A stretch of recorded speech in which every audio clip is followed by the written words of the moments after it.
ಶ್ರೀ ಗುರುಭ್ಯೋ ನಮಃ. ಫ್ರೆಂಡ್ಸ್, ಎಲ್ಲರಿಗೂ ನಮಸ್ಕಾರ. ಪ್ರೀತಿಯ ಮಕರ ರಾಶಿಯ ಆತ್ಮೀಯ ಬಂಧುಗಳೇ, ನಿಮ್ಮ ಜೀವನದಲ್ಲಿ ಈ ಜೂನ್ ತಿಂಗಳ ಆರಂಭದಲ್ಲಿ ಮತ್ತು ಮೇ ಕೊನೆಯ ದಿನಗಳಲ್ಲಿ ನಡೆಯಲಿರುವ ಈ ಕಣ್ಣೀರಿನ ಮತ್ತು ಆಶ್ಚರ್ಯಕರ ಕಥೆ ಕೇಳಿದರೆ ನೀವು ನಿಜಕ್ಕೂ ಬೆಚ್ಚಿ ಬೀಳ್ತೀರಾ. ವಿಶೇಷವಾಗಿ ಮುಂಬರುವ ದಿನಗಳಲ್ಲಿ ನಿಮ್ಮ ಭವಿಷ್ಯದ ದಿಕ್ಕನ್ನೇ ಬದಲಾಯಿಸುವ ಮುನ್ಸೂಚನೆ ನೀಡ್ತಾ ಇದೆ.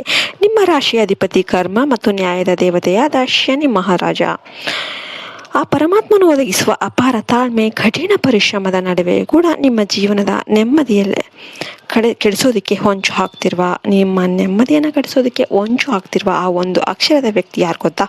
ಹೌದು, ನಿಮ್ಮ ಅತ್ಯಂತ ಆಪ್ತ ವಲಯದಲ್ಲೇ ಇದ್ಕೊಂಡು ಆರ್ ಅಥವಾ ಎನ್ ಅಕ್ಷರದಿಂದ ಹೆಸರು ಪ್ರಾರಂಭವಾಗುವ ಒಬ್ಬ ವ್ಯಕ್ತಿಯಿಂದ ನಿಮ್ಮ ಜೀವನದಲ್ಲಿ ನಂಬಲಾಗದ ಟ್ವಿಸ್ಟ್ ಒಂದು ಎದುರಾಗ್ತಾ ಇದೆ. ಈ ವಿಡಿಯೋ ನಿಮ್ಮ ಕಣ್ಣಿಗೆ ಆಕಸ್ಮಿಕವಾಗಿ ಬಿದ್ದಿಲ್ಲ. ಆ ಪರಮಶಿವನ ಮತ್ತು ಶನಿದೇವರ ಆಶೀರ್ವಾದ ಇಲ್ಲದೆ ಈ ಎಚ್ಚರಿಕೆಯ ನುಡಿಗಳು ನಿಮ್ಮ ಕಿವಿಗಳಿಗೆ ಬೀಳೋದಕ್ಕೆ ಸಾಧ್ಯನೇ ಇಲ್ಲ.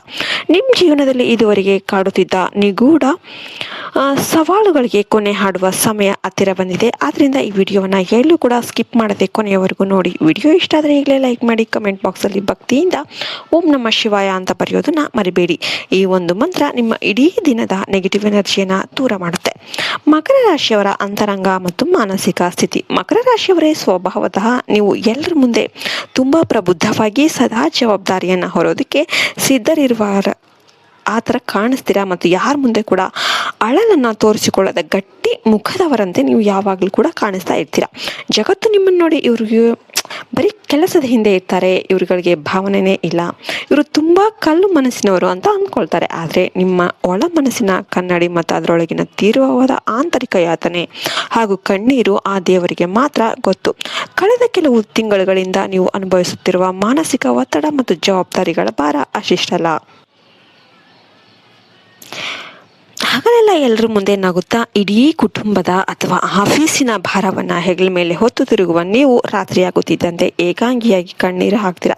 ನಾನು ಎಲ್ಲರಿಗೂ ಒಳ್ಳೆಯದನ್ನೇ ಬಯಸ್ತೇನೆ, ಪ್ರತಿಯೊಂದಕ್ಕೂ ಕೂಡ ಕತ್ತೆ ತರಹ ಕಷ್ಟಪಡ್ತೇನೆ, ಆದರೂ ನನ್ನ ಜೀವನದಲ್ಲಿ ಯಾಕೆ ಇಷ್ಟೊಂದು ಪರೀಕ್ಷೆಗಳು, ನನ್ನ ಶ್ರಮವನ್ನು ನನ್ನವರೇ ಯಾಕೆ ಗುರುತಿಸ್ತಿಲ್ಲ ಅಂತ ಮೌನವಾಗಿ ನೊಂದ ದಿನಗಳು ನೂರಾರಿವೆ. ನಿಮ್ಮ ಕುಟುಂಬಕ್ಕಾಗಿ, ನಿಮ್ಮ ಮಕ್ಕಳಿಗಾಗಿ ಅಥವಾ ನಿಮ್ಮ ಸಂಗಾತಿಗಾಗಿ ನಿಮ್ಮ ಸ್ವಂತ ಆಸೆಗಳನ್ನು, ವೈಯಕ್ತಿಕ ಕನಸುಗಳನ್ನು ನೀವೇ ನುಂಗಿ ಹಾಕಿದ್ದೀರಿ. ಆದರೂ ನಿಮಗೆ ಸಿಗಬೇಕಾದ ಪ್ರೀತಿ ಮತ್ತು ಕೃತಜ್ಞತೆ ಸಿಗ್ತಾ ಇಲ್ಲ ಎಂಬ ಬೇಸರ ನಿಮ್ಮನ್ನು ಒಳಗೊಳಗೆ ಕೊರಿತಾ ಇದೆ. ಇನ್ನು ನಂಬಿಕೆ ದ್ರೋಹ ಮತ್ತು ಆ ನಿಗೂಢ ವ್ಯಕ್ತಿಯ ರಹಸ್ಯ. ಮಕರ ರಾಶಿಯವರೇ, ನಿಮ್ಮ ದೊಡ್ಡ ದೌರ್ಬಲ್ಯ ಏನಪ್ಪ ಅಂದರೆ ನೀವು ಯಾರನ್ನಾದರೂ ಒಮ್ಮೆ ನಂಬಿದರೆ ಅವರಿಗಾಗಿ ಎಷ್ಟು ಬೇಕಾದರೂ ಕಷ್ಟಪಡೋದಕ್ಕೆ ಮತ್ತು ತ್ಯಾಗ ಮಾಡೋದಕ್ಕೆ ಸಿದ್ಧರಿರ್ತೀರ. ಆದರೆ ಅದೇ ನಂಬಿಕೆಯನ್ನು ಇಟ್ಕೊಂಡ್ಬಿಟ್ಟು ನಿಮ್ಮ ಬೆನ್ನಿಗೆ ಚೂರಿ ಹಾಕುವವರ ಸಂಖ್ಯೆ ನಿಮ್ಮ ಸುತ್ತಲೂ ಕೂಡ ಹೆಚ್ಚಾಗ್ತಾ ಇದೆ.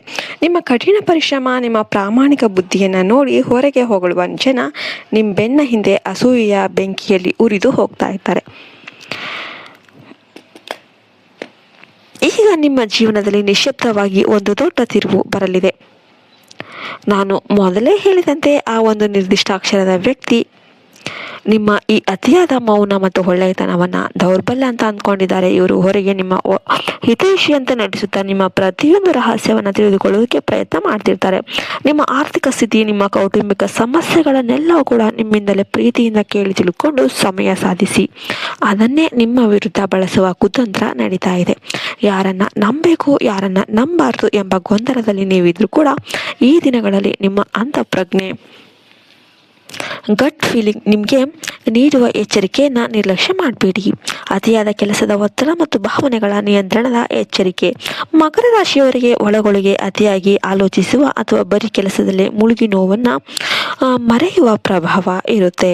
ನಿಮ್ಮಲ್ಲಿ ನೋವನ್ನು ಮರೆಯುವ ಪ್ರಭಾವ ನಿಮ್ಮಲ್ಲಿರುತ್ತೆ. ನಿಮ್ಮನ್ನು ನಿರಂತರವಾಗಿ ನೋಯಿಸದೆ ನೀವು ತಕ್ಷಣವೇ ಮೌನವಾಗಿ ದೂರವಾಗಿ ಬಿಡ್ತೀರಾ. ಕಂಟಿನ್ಯೂ ಆಗಿ ನಿಮಗೆ ಟಾರ್ಚರ್ ಕೊಡುವ ಜನರು ಕೂಡ ಇರ್ತಾರೆ. ಆದರೆ ಮುಂಬರುವ ಈ ದಿನಗಳಲ್ಲಿ ನಿಮ್ಮ ಅತಿಯಾದ ಕೋಪ ಮತ್ತು ನೋವನ್ನು ಹೊರಹಾಕದ ಗುಣವೇ ನಿಮಗೆ ಆರೋಗ್ಯದ ದೃಷ್ಟಿಯಿಂದ ಶತ್ರು ಆಗುವ ಸಾಧ್ಯತೆ ಕೂಡ ಇರುತ್ತೆ. ಸಣ್ಣ ವಿಷಯಕ್ಕೂ ಕೂಡ ಭಾವನಾತ್ಮಕವಾಗಿ ಉದ್ವೇಗಕ್ಕೆ ಒಳಗಾಗಿ ನೀವು ನಿಮ್ಮ ರಹಸ್ಯಗಳನ್ನು ಬೇರೆಯವರ ಮುಂದೆ ಆಡ್ಕೊಂಡ್ಬಿಟ್ರೆ ಅಥವಾ ಕೋಪದಲ್ಲಿ ಬೇರೆಯವರ ತಪ್ಪುಗಳನ್ನು ಬಹಿರಂಗಪಡಿಸೋದಕ್ಕೆ ಹೋದರೆ ಅದು ನಿಮ್ಮ ಸುಂದರ ಭವಿಷ್ಯವನ್ನು ಒಂದೇ ಕ್ಷಣದಲ್ಲಿ ಹಾಳು ಮಾಡಬಹುದು. ನಂತರ ನೀವು ಎಷ್ಟು ಪಶ್ಚಾತ್ತಾಪ ಪಟ್ಟರೂ ಕೂಡ ಹೋದ ಕಾಲ ಮತ್ತು ಆಡಿದ ಮಾತು ಮರಳಿ ಬರೋದಿಲ್ಲ. ಅದಕ್ಕಾಗಿಯೇ ಈ ದಿನಗಳಲ್ಲಿ ನಿಮ್ಮ ನಾಲಿಗೆಯ ಮೇಲೆ ನಿಯಂತ್ರಣ ಇರಲಿ. ಯಾರಾದರೂ ನಿಮ್ಮನ್ನು ಕೆಣಕಿದ್ರು, ನಿಮ್ಮ ವಿಷಯಗಳನ್ನು ತಿಳಿದುಕೊಳ್ಳೋದಕ್ಕೆ ಬಂದರೂ ಕೂಡ ತಾಳ್ಮೆಯಿಂದ ಇರೋದನ್ನು ಕಲಿಯಿರಿ. ಈ ಸಮಯದಲ್ಲಿ ನಿಮ್ಮ ವಿವೇಚನೆಯೇ ನಿಮ್ಮ ಅತ್ಯಂತ ಶಕ್ತಿಯುತ ಆಯುಧ.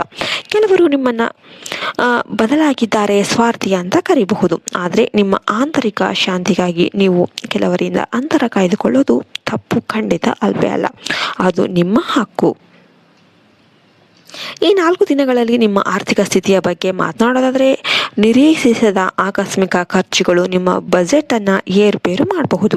ನಿಮ್ಮ ಅತಿಯಾದ ಮುಂಜಾಗ್ರತೆಯ ನಡುವೆ ಕೂಡ ಇತರರಿಗಾಗಿ ಹಣ ಖರ್ಚು ಮಾಡೋದು ಅಥವಾ ಆಸ್ತಿ ಮತ್ತು ಸಾಲದ ವಿಷಯಗಳಲ್ಲಿ ಹಣ ಸಿಕ್ಕಿ ಹಾಕಿಕೊಳ್ಳುವ ಸಾಧ್ಯತೆ ಇದೆ. ಅತ್ಯಂತ ಮುಖ್ಯವಾದ ಕಿವಿ ಮಾತು ಏನಂದರೆ, ಈ ದಿನಗಳಲ್ಲಿ ಯಾರೋ ಕಷ್ಟದಲ್ಲಿದ್ದಾರೆ ಅಂತ ಹೇಳಿ ಅಥವಾ ಹತ್ತಿರದವರು ಅಂತ ಹೇಳ್ಬಿಟ್ಟು ದೊಡ್ಡ ಮೊತ್ತದ ಸಾಲ ನೀಡೋದು ಅಥವಾ ಬೇರೆಯವರ ಸಾಲಕ್ಕೆ ಶ್ಯೂರಿಟಿ ಸಹಿ ಹಾಕೋದನ್ನು ಸಂಪೂರ್ಣವಾಗಿ ನಿಲ್ಲಿಸಿ. ನೀವು ಮಾಡುವ ಈ ಸಹಾಯವೇ ಮುಂದೆ ನಿಮಗೆ ಕಾನೂನಾತ್ಮಕ ಅಥವಾ ಆರ್ಥಿಕ ಸಂಕೋಲೆಯಾಗಿ ಕಾಡಬಹುದು. ಕುಟುಂಬದಲ್ಲಿ ಸಂಗಾತಿಯೊಂದಿಗೆ ಸಣ್ಣ ಪುಟ್ಟ ಭಿನ್ನಾಭಿಪ್ರಾಯಗಳು ಬರಬಹುದು. ನಿಮ್ಮಿಬ್ಬರ ನಡುವೆ ಪ್ರೀತಿ ಇದ್ರೂ ಕೂಡ ಮೂರನೇ ವ್ಯಕ್ತಿಯ ಪ್ರಭಾವದಿಂದ ಅಥವಾ ಅವರ ಪ್ರವೇಶದಿಂದ, ಸಮಯದ ಅಭಾವದಿಂದ ಗೊಂದಲ ಅನ್ನೋದು ಸೃಷ್ಟಿ ಆಗಬಹುದು. ಪ್ರೀತಿಯಿಂದ ಅಹಂಕಾರ ದೊಡ್ಡದಲ್ಲ. ಇದನ್ನು ನೀವು ನೆನ್ಪಿಟ್ಕೊಂಡು ತಗ್ಗಿ ಬಗ್ಗೆ ನಡೆದರೆ ಸಂಸಾರದಲ್ಲಿ ನೆಮ್ಮದಿ ಅನ್ನೋದು ಇರುತ್ತೆ. ಮಾನಸಿಕ ಒತ್ತಡ ಹೆಚ್ಚಾಗೋದ್ರಿಂದ ಮಂಡಿ ನೋವು ಅಥವಾ ಹಲ್ಲು ಅಥವಾ ನರಗಳಿಗೆ ಸಂಬಂಧಿಸಿದ ಸಣ್ಣ ಪುಟ್ಟ ಆರೋಗ್ಯ ಸಮಸ್ಯೆಗಳು ಕಾಣಿಸ್ಕೊಳ್ಬೋದು. ಸರಿಯಾದ ಸಮಯಕ್ಕೆ ವಿಶ್ರಾಂತಿಯನ್ನು ತೆಗೆದುಕೊಳ್ಳಿ. ನಿಮ್ಗೆಲ್ಲರಿಗೂ ಕೂಡ ವಿಡಿಯೋ ಇಷ್ಟ ಆಯಿತು ಅಂತ ನಾವು ಭಾವಿಸ್ತೇವೆ. ಇಷ್ಟ ಆದರೆ ವಿಡಿಯೋಗೊಂದು ಲೈಕ್ ಕೊಟ್ಟು ಜೈ ಶ್ರೀರಾಮ್ ಅಂತ ಕಮೆಂಟ್ ಮಾಡೋದನ್ನು ಮರಿಬೇಡಿ. ಜೈ ಹಿಂದ್, ಜೈ ಭಾರತ್ ಮಾತೆ. ಐ ಹೋಮ್ ತತ್ಸತ್ ಸರ್ವೇಶನೋ ಸುಖಿನೋ ಭವಂತು.